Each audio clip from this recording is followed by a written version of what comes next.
Phoenix Books presents Brother Cadfael's Penance, the 20th Chronicle of Brother Cadfael, written by Ellis Peters. This performance by Sir Derek Jacobi is copyright 2014 Phoenix Books and is digitally remastered from the original 1995 Dove Audio sound recording.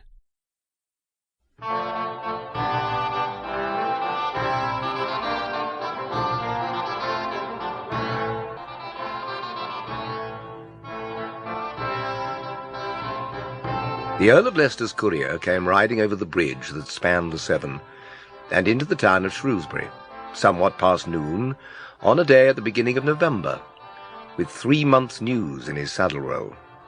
Such able young men as Hugh Berengar, Sheriff of Shropshire, were well worth supplying with information, Earl Robert considered, against the day when reason would finally break through and put an end to such wasteful warfare.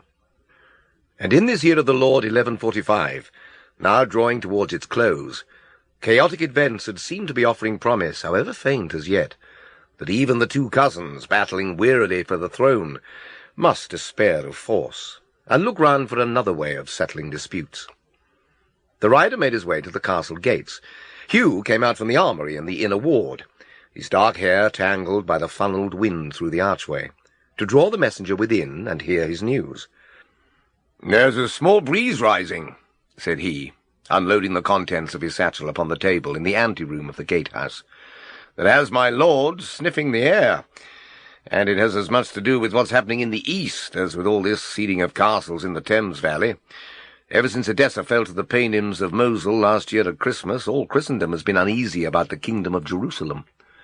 They're beginning to talk of a new crusade, and there are lords on either side here at home who are none too happy about things done, and might welcome the cross as sanctuary for their souls."